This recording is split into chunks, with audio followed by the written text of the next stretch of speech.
By faith. It says by faith Abel made his sacrifice unto God. You see, Cain didn't come by faith. He came by his own works and his own goodness and his own ideas, chose his own path, and God said, no, Cain, you're rejected. But he accepted Abel, and Abel, for certainty, is in heaven, and we'll see him someday.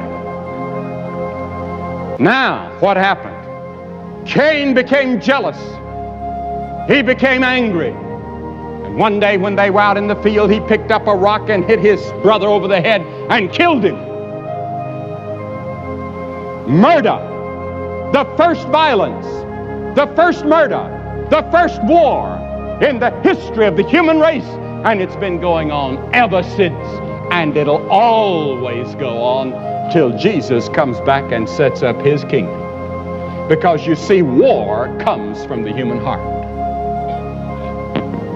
The Bible says, from whence come wars among you? Don't they come from your own lust that war in your own beings? The world wars that we fought in this century are only extensions of the wars in our own hearts. There are many wars going on around the world right now, in addition to Vietnam.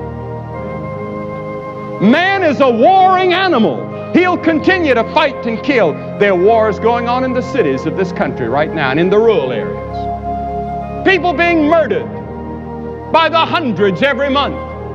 People being killed on the highways by drunken drivers and drivers under the influence of drugs.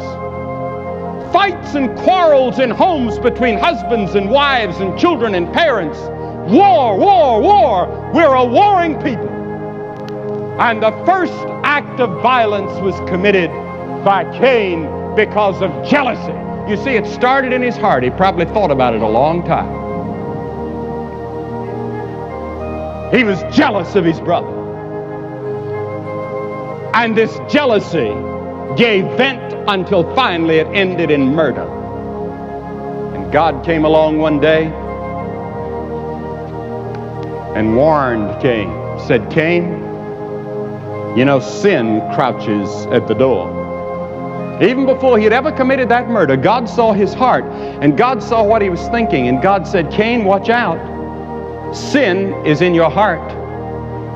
It crouches like a tiger. It crouches like a lion, ready to spring. I've heard people stand up and say, well, if I were in a certain place, I wouldn't do a thing like that. You don't know what you would do. You give all the circumstances surrounding that certain event, you might do it. We all have the tendency to lust and to hate.